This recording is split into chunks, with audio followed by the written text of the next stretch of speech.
بسم اللہ الرحمن الرحیم۔ عزیز طلبہ، السلام علیکم ورحمۃ اللہ وبرکاتہ۔ 12ویں جماعت میں تیسرے لیکچر کے ساتھ حاضر ہیں۔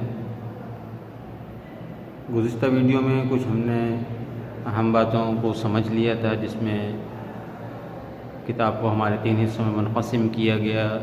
وہ کون سے حصے ہیں، اس کے علاوہ پیپر ہمارا کس پیٹرن پہ آتا ہے، اس کو سمجھ لیا۔ آج ہم درسی کتاب سے متعلق تدریس کا آغاز کریں گے، اور حصہ نثر سے پہلا سبق جو کہ نیا قانون کے نام سے موجود ہے، حصہ نثر میں پہلا سبق نیا قانون، اور اس کے مصنف سعادت حسین منٹو ہیں، جن کی سن پیدائش 1912 جبکہ وفات 1955 میں ہوئی۔ اگر ہم مصنف کا مختصر تعارف جاننے کی کوشش کریں تو آپ کو بورڈ پہ نظر آتا ہے کہ جدید اردو افسانے میں سعادت حسین منٹو ایک معتبر نام ہے، جس نے اس صنف کو یعنی افسانہ نگاری کو نئی جہتوں سے روشناس کرایا اور اسے ترقی دے کر اس مقام پر لا کھڑا کیا جہاں پر اس کا مقابلہ عالمی افسانوی ادب سے بڑے فخر سے کیا جا سکتا ہے۔ یہ مصنف کے بارے میں مختصر سا تعارف۔ اس کے بعد آج چونکہ ہم سبق کا خلاصہ پڑھیں گے، اس کے بعد باقاعدہ چیزوں کو آگے لے کے چلیں گے، تو ہم دیکھتے ہیں کہ خلاصہ یا تلخیص نگاری کیا ہوتی ہے، اسے کیا کہتے ہیں۔ خلاصہ تلخیص نگاری کسی عبارت کو اس طرح لکھنا کہ اس عبارت کا تاثر برقرار رہے اور کوئی بات محل نظر نہ ہو، خلاصہ یہ تلخیص نگاری کہلاتی ہے۔ یعنی اس کو اس طرح مختصر کر کے لکھنا کہ اگر کوئی صرف خلاصے کو پڑھ لے تو پوری عبارت کا مفہوم اس کی سمجھ میں آ جائے، کوئی بھی اہم بات جو ہے وہ اس سے محل نظر نہ ہو، یعنی اس سے مخفی نہ رہے اور تمام باتیں اس میں واضح ہو جائیں۔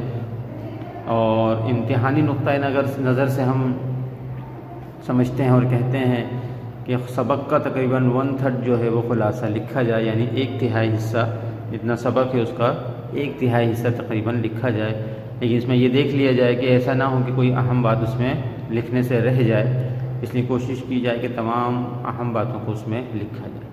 یہ خلاصہ یہ تلخیص نگاری کہلاتی ہے۔ اور چونکہ یہ سبق ایک افسانہ ہے تو ہم اس کو بھی سمجھ لیتے ہیں کہ افسانہ کسے کہتے ہیں۔ افسانے کی تعریف بھی موجود ہے بورڈ پہ کہ افسانہ، جس کو شارٹ سٹوری بھی کہا جاتا ہے، اس سے مراد نثر میں ایک مختصر سادہ قصہ ہے جس میں زندگی کے ایک پہلو کو بے نقاب کیا گیا ہو۔ اردو میں مختصر افسانہ انگریزی ادب کے وسیلے سے آیا۔ یہ افسانے کی مختصر تعریف ہے۔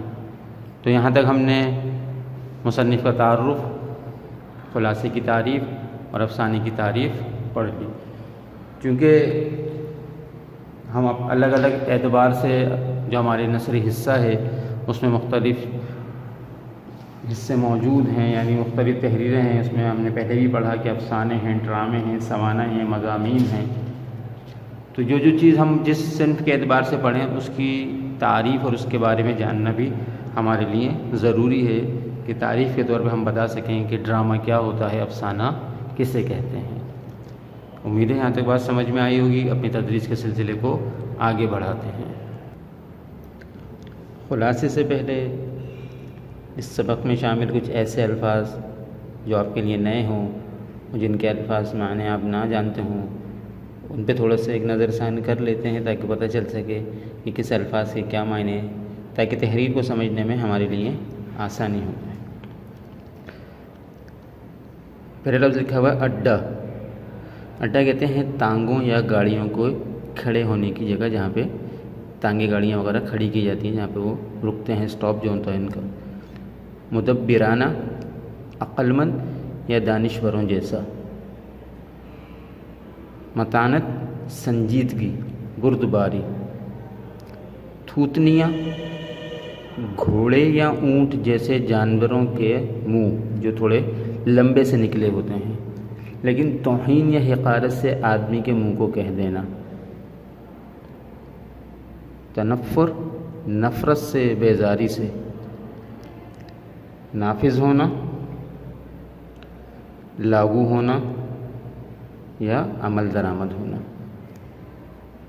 رعونت غرور و گھمنڈ، خیرہ کن حیران کرنے والا، ٹھونک بجا کے اچھی طرح دیکھ بھال کے، باغ لگام عنان وہ ڈور کا ایک سرا سوار کے اور دوسرا گھوڑے کے منہ میں ہوتا ہے۔ گھوڑے کو دیکھا ہوگا نا آپ نے، اس کی ناک کے اندر ایک رسی سی ڈالی ہوتی ہے اور پیچھے جو بیٹھا اس کو چلا رہا ہوتا ہے وہ دونوں ہاتھوں سے اس کو پکڑتا ہے، جس سے گھوڑا اس کے قابو میں رہتا ہے، جہاں اس کو موڑنا ہو موڑا جاتا ہے، وہ لگام کہلاتی ہے۔ قیاس اندازہ، لرزش تھر تھراہٹ کپ کپی۔ اس کے بعد بیاج، اصل لفظ بیاز معنی سود، یعنی سود جو ہوتا ہے اس کو بیاج بھی کہتے ہیں۔ آئین قانون دستور، اعتراف کرنا مان لینا۔ درخشاں و تاباں چمکدار اور روشن۔ قلغی پرندوں کے سر پر بنا ہوا تاج، پرندوں کے خوشنما پر جو بادشاہ کے تاج یا پگڑی میں لگاتے ہیں۔ ٹھڈی تھوڑی، تھوڑی ہوتی ہے جو ہمارے منہ کا نچلا حصہ ہوتا ہے ہونٹوں سے نیچے، تھوڑی بھنے ہوئے اناج کا دانہ۔ اگ آنا پیدا ہونا، نمودار ہونا۔ اکڑفوں رعب و دبدبہ یا نخرے۔ آتشیں آگ سے بھرا ہوا۔ شرارے یعنی انگارے۔ اس کے بعد آتش بگولا ہونا محاورہ، اس کو آگ بگولا ہونا بھی کہتے ہیں، معنی تو بہت غصہ ہونا، معنی بہت غصہ ہونا۔ غیر مرائی دکھائی نہ دینے والی، یعنی ایسی مخلوق جو دکھائی نہ دے اس کو ہم غیر مرئی مخلوق کہتے ہیں۔ طوعاً او کرہن چار و ناچار، جبرن مجبوراً، یعنی وہ کام جو مجبوری میں نہ چاہتے ہوئے بھی کیا جائے۔ چشم زدن میں پلک جھپکتے ہی یا لمحہ بھر میں۔ وہ دن گزر گئے جب خلیل خان فاختہ اڑاتے تھے۔ کہاوت ہے، یہ کہاوت ہے، معنی اس کے اڑان کا دور، پرانا دور یا اچھا زمانہ جو گزر گیا ہو، اچھا طاقت کا زمانہ گزر چکا ہو، اس کو ان وقت میں ہم کہتے ہیں کہ وہ دن گئے جب خلیل خان فاختہ اڑاتے تھے۔ ششد و متخیر حیران پریشان۔ حد تیری کی ایسی تیسی، نفرت و حقارت کا جملہ۔ نیا ساز گھوڑے کو سجانے کا سامان، زین وغیرہ، وہ جو گھوڑے کی پیٹھ پہ رکھتے ہیں نا، زین جسے گھوڑے کو جس پہ بیٹھتا ہے سوار اس پہ۔ ٹوڈی بچے جن کی ولدیت نامعلوم ہو۔ چابک ہنٹر گھڑ سوار کے ہاتھ میں ہوتا ہے، جس سے وہ اپنے گھوڑے کو کنٹرول کرتا ہے اور بوقت ضرورت وہ گھوڑے کو مارتا ہے، اس کو چابک اردو میں، یہ ہنٹر انگلش میں کہتے ہیں۔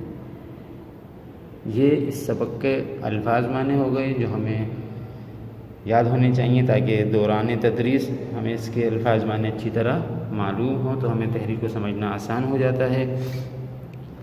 ابھی تک ہم نے مصنف کا تعارف، خلاصہ و تلخیص نگاری کی تعریف، افسانے کی تعریف اور الفاظ معنی اس سبق سے متعلق پڑھ لیے۔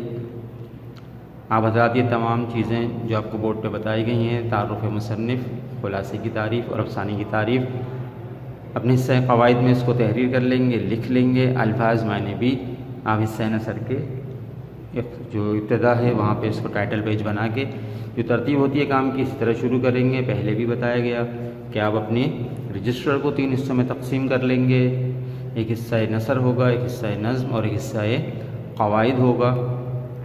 قواعد میں جو چیزیں تعریفیں ہوتی ہیں ساری قواعد میں آتی ہیں، انشاء و پردازی، خطوط نگاری، افسانے درخواستیں، مضامین وغیرہ یہ بھی اس میں آئیں گے، اور سوال جواب وغیرہ اور جو چیزیں ہیں وہ آپ کے حصہ نثر میں آ جائیں گی۔